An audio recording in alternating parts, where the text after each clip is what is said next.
Boom! Best intro in the biz. It's Rumor and Innuendo. It's a Wednesday. I'm Dominic D'Angelo of AdFreeShows.com, SEScoops.com, and OneTrueSportTV.com. But I'm here with Robert Karpelis, WE Creative _ish. Robert, are you ready to talk to Dynamite today? Uh-oh. Can you hear me? Did you freeze or did I freeze? Yeah, I can hear you. All of a sudden, either you froze or I froze. Don't know what happened there. I don't know either, but I we're heard here. I heard a lot of your pontificating. I heard a lot of your talking. Then all of a sudden, Dom froze, and I couldn't tell if that was just his normal face or if there was a freezer. Gotta love it. Good to have you here, Dom. Good to have everybody here joining us live today. We've got a stacked show.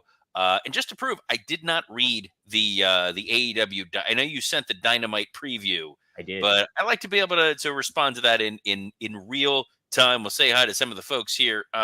Wrestling Old Head, good after morning, King Dom and King Robert. Looking forward to a Fuego show. Hopefully not a Fuego del Sol show.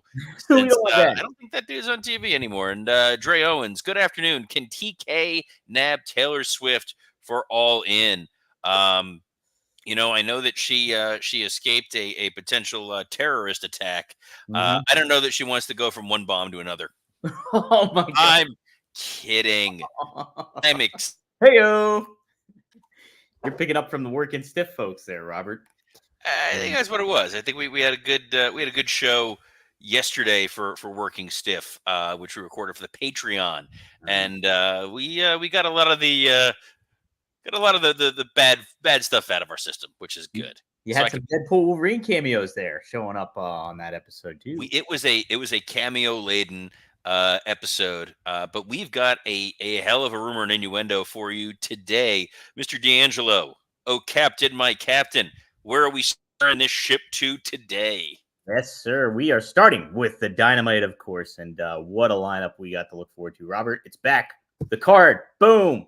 Look at that. We have. Can you see it? Okay. Oh, I can. I just needed to figure out which side to move. Again, I forget which way.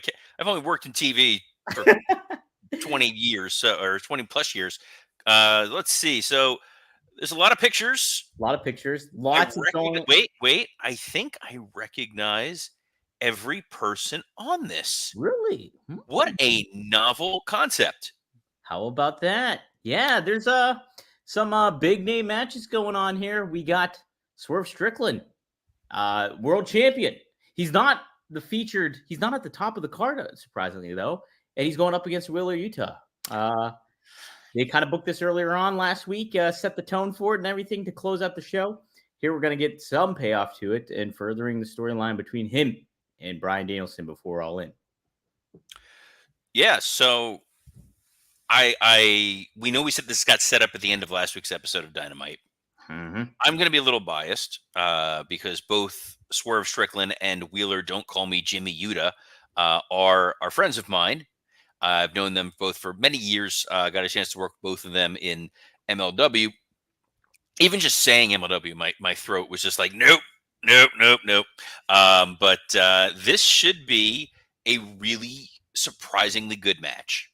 Yeah, I'm excited for it. I think potentially a show stealer of it all, too, considering what we have on tap, too. We also have Hangman Page taking on Jay Lethal. This seems like not a whole lot booked behind. Maybe they did something on Collision to kind of indicate they're having this match. So this is the benefit of knowing Scott Chaplin. There actually is a benefit to knowing my Working Stiff co-host Scott Chaplin, believe it or not.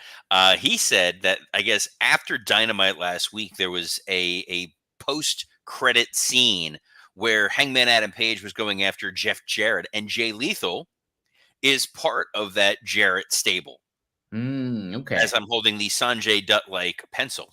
That's correct. Yes. It was coincidental. But going back to, Strickland and Yuta, it does give AEW an opportunity to make the Danielson match a little bit more personal. I'm sure that, Shane is going to beat Yuta in such a way that McMahon? We're going to have... What? McMahon? Shane McMahon? No. The Shane that we actually want to see on television. Oh, okay. The guy who should be the focal point of their show. I'm sure he's going to, beat up Yuta and leave him in such a way that Will Ospreay is going to have no choice but to go run in and save Kyle Fletcher. Wait, no, I'm sorry. Totally different storyline. Brand new, all different, all exciting, not a rehash of exactly what we saw a week ago. Do you think there's any chance that they do something different than that, though, Robert? I hope they do like a frame for frame recreation of it, like when they did that Vince Vaughn Psycho remake. Yeah. Like that's what I'm hoping for here. Um, Conspicuous by their absence on this incredibly large chart is Will Ospreay and MJF. That's a great point. Geez, I didn't even. Yeah, it's crazy to think they're not on there. Will we even see them this week? Will it be just video packages? What's going to happen here? But what we are getting a little seems a little prematurely from considering what they've been doing throughout this whole several weeks. Young Bucks versus the Acclaimed. The tag team championships on the line. They've been building this feud for a while, thinking it would be a part of All In. It's not. It's happening right here, right now, tonight on Dynamite. That is surprising. I know FTR has been in the mix. When AEW is sort of creatively bankrupt, they usually go to Young Bucks versus FTR. Used to be Young Bucks Lucha Bros, but I don't think that's going to happen, despite Penta's very strong assertion that he is still part of AEW. Methinks he doth protest too much. I would not be surprised if this is, a ruse.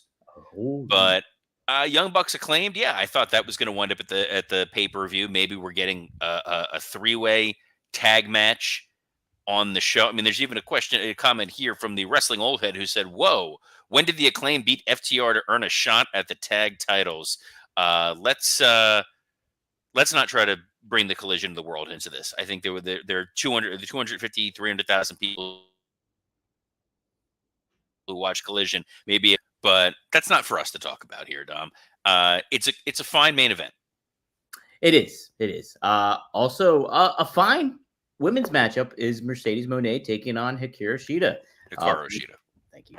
Hikaru Shida. And so this is a good matchup. But we did see Shida lose to Britt Baker a few weeks ago. So, I mean, it's going to make sense that that probably will happen with Mercedes Moné as well. So, still a fun matchup, though, Robert. Yeah, I mean, I was critical last week that they used the two women's slots that they had for essentially squash matches. Mm-hmm. So this is going to be a far more competitive match. It's going to be a good competitive match with Mercedes Moné and Hikaru Shida. Shida has been going back and forth between, is she a babyface? Is she teetering on the brink of being a heel? So it'll be interesting to see what happens. I would not be shocked if Camille gets involved to help Mercedes Moné win. And then when it looks like it's 2-on-1, oh my gosh, here comes Britt Baker, and Shida not happy about the Britt Baker save. Ooh. Hypothetically, it seems like maybe this is going, but it should be pretty good. Written some of this stuff before, Robert. Almost. And then there's, I see a triple threat match. I can't read what the text is underneath it, Dom. It's Kyle O'Reilly versus Orange Cassidy versus Roderick Strong and I'm not leaning up on the camera because that'll look ridiculous. Yeah, it already looked weird for me when I did. It's a three-way for the number one spot in the Casino Gauntlet at All In. So the number one spot. Does that mean you're the final spot or you're starting? No, you're the first spot. I get to lawyer this. This is fun. Lawyer. If you remember, in the Casino Gauntlet, who's a what's it match, you start out with two competitors. Whoever gets the first pinfall wins. So it may just be the first two people, and if someone quickly rolls them up, no one else gets in. The lower number is the better one here. It's not a bad concept for a match. I do like it. I think it's something that can be fun, and I think this does give them an opportunity to find space for a lot of people who they clearly have nothing else for them to do. Right.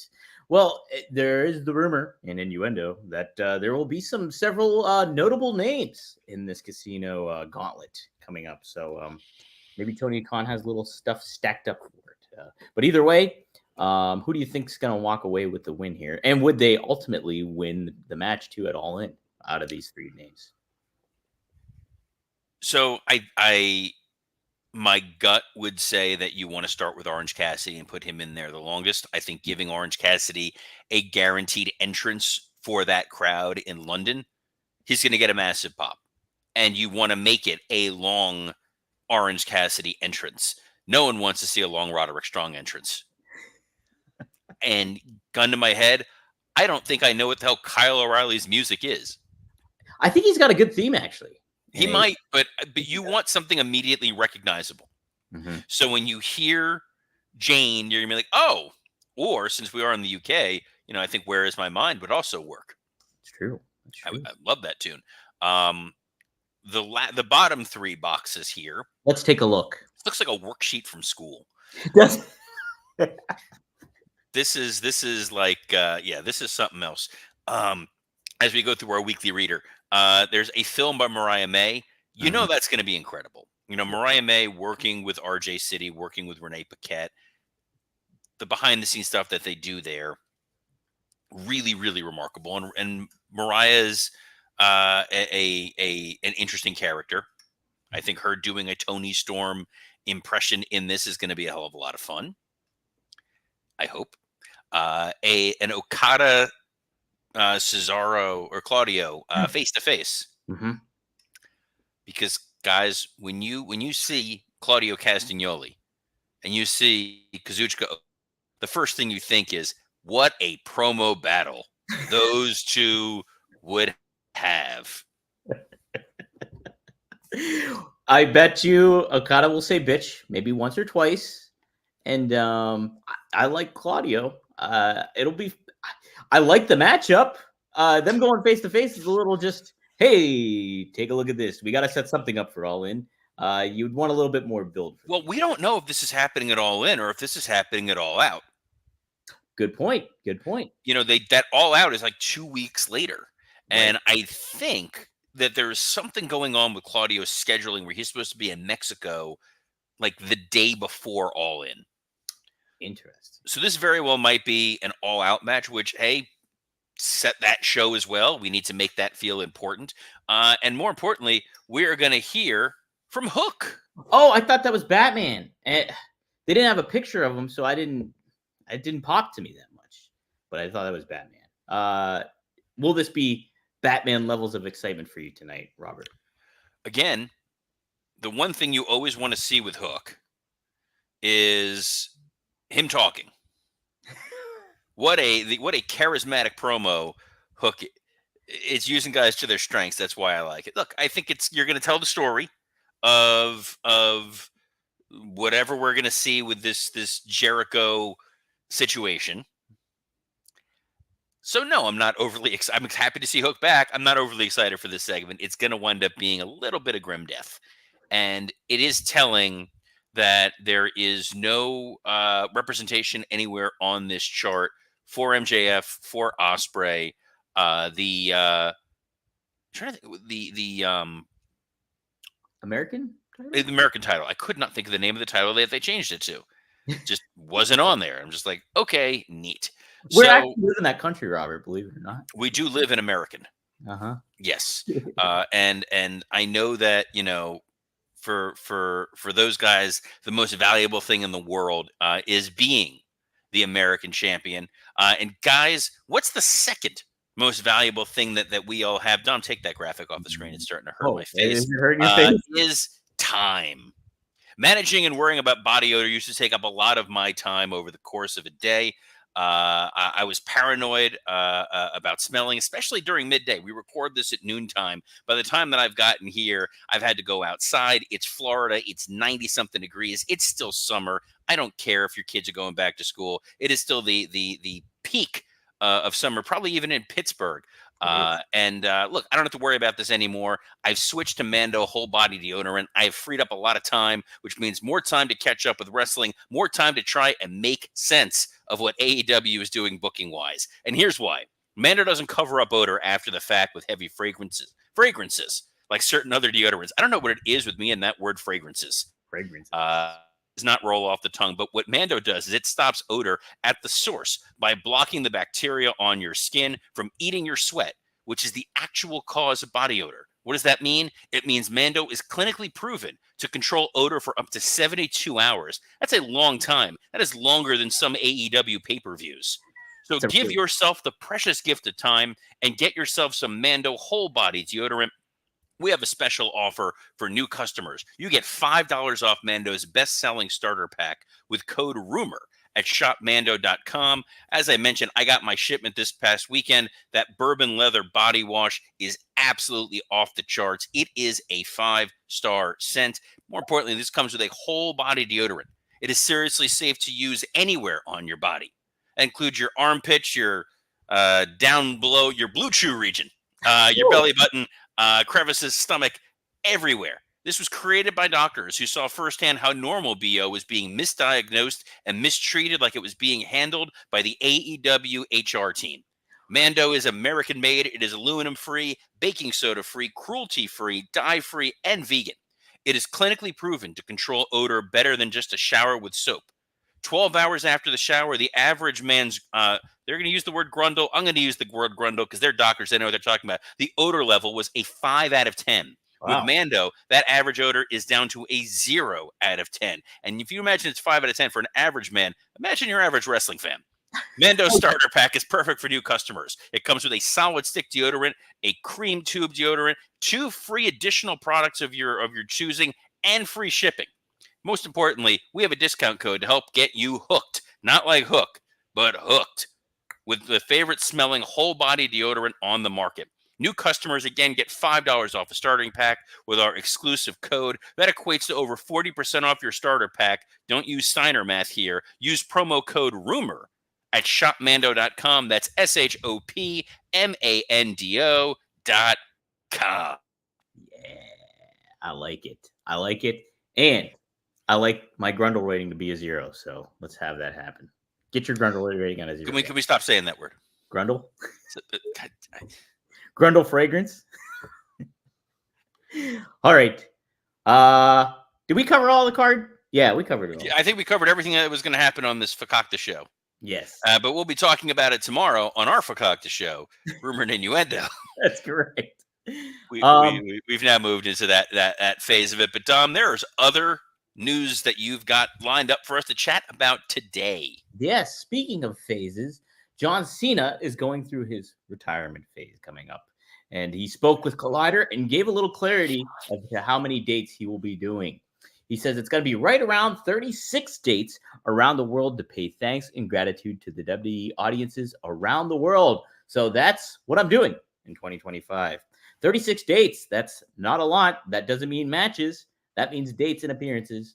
You think that's a fine number to first send off of John Cena? And how do you expect them to kind of utilize him and maximize his minutes, so to speak, Robert? I really wish he was doing 37. 37. Just one more? 37 in a row. In a row. So that's for the 3 Clerks fans tuning in here, and I'm okay. That's what I'm here for. Really just pandering to that. Look, we're going to get a lot of John Cena. We're going to get a lot of chances for him to kind of doff his cap and do a farewell tour. I like it.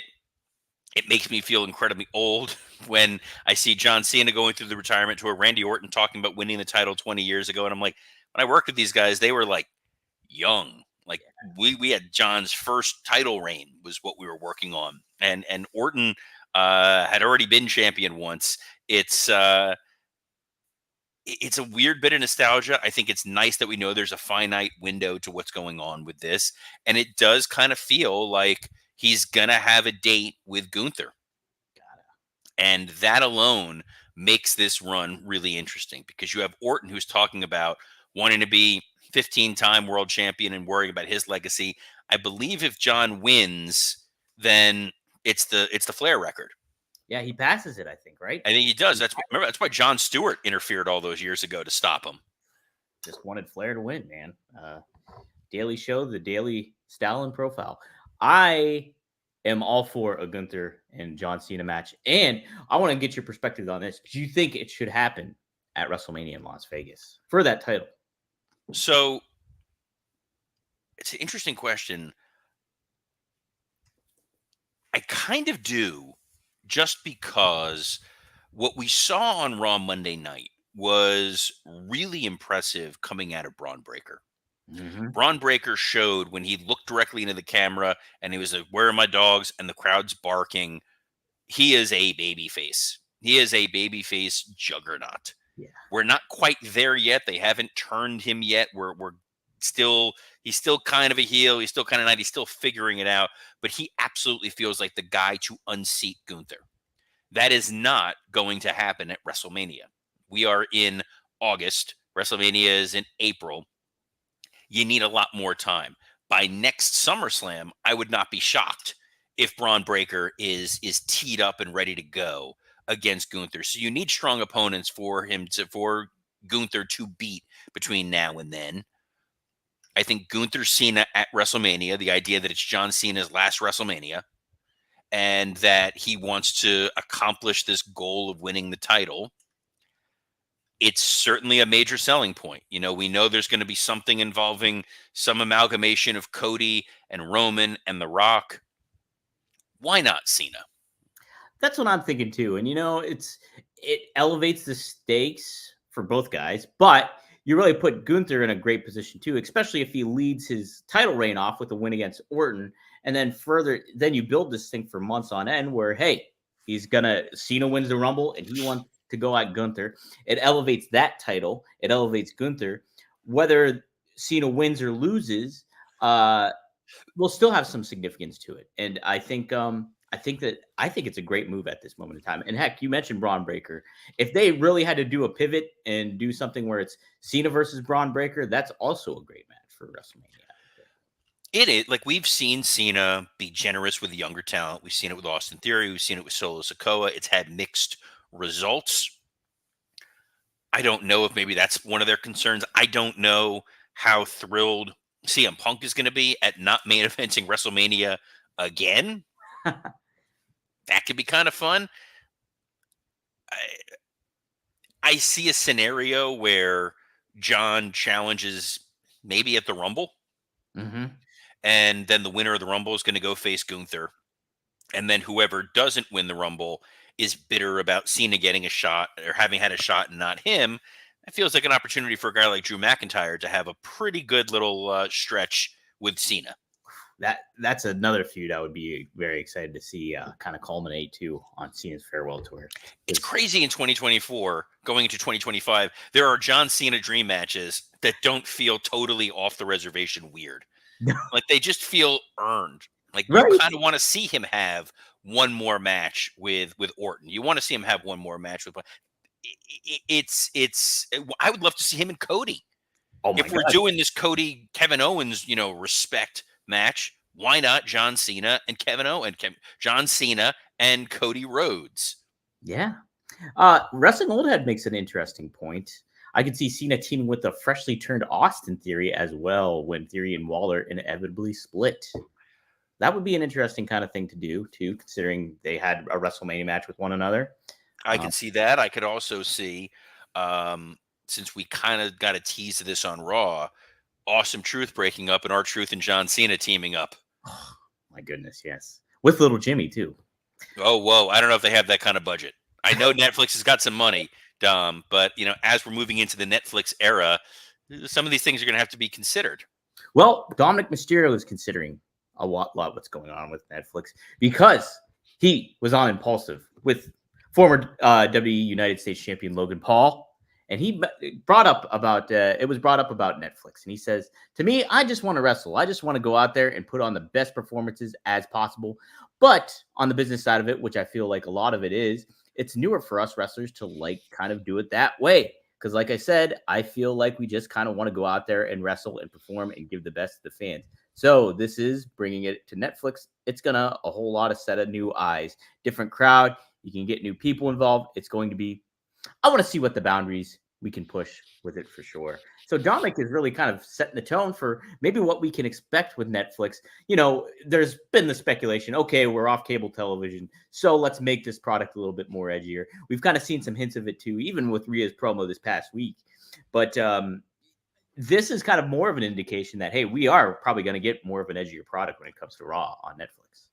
I would have been concerned about an edgier product still under the Vince McMahon regime, because I think without those restrictor plates, Vince could go a little crazy with some of that stuff. Sure. I think Hunter is going to be a little bit more measured. Yes, that means more people will say ass. It means they don't have to. I'm sorry. I know that means they don't have to censor chants, which is a big thing that's incredibly annoying when you're trying and all of. Yeah, it's annoying. Mhm.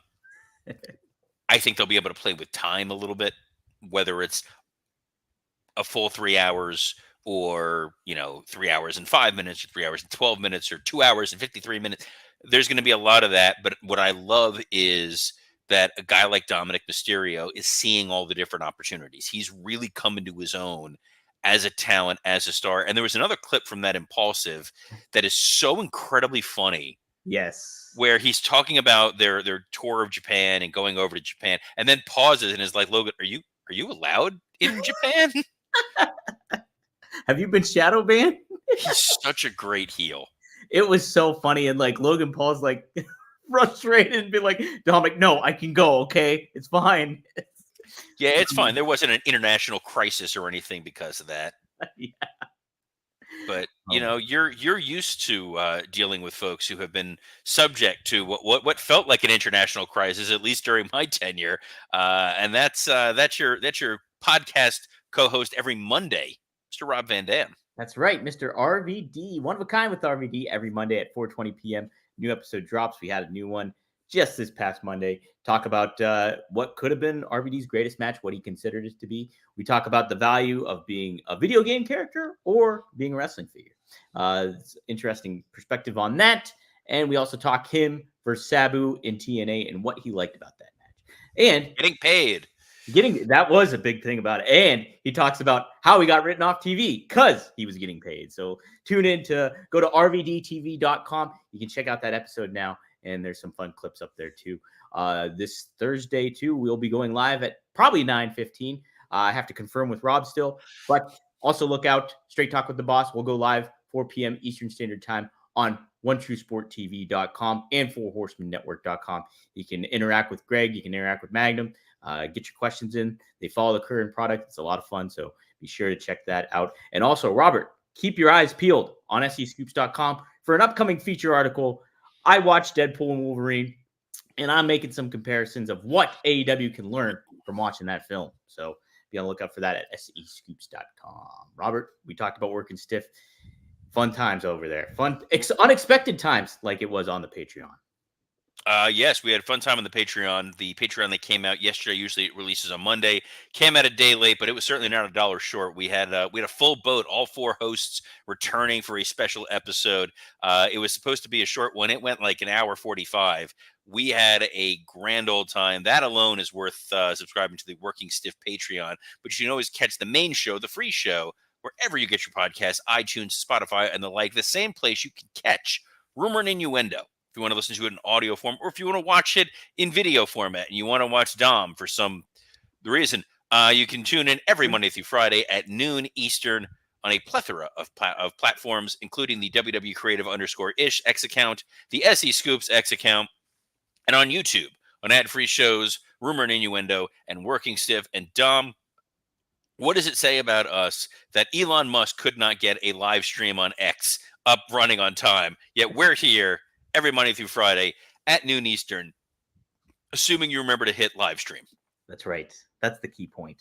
Yes.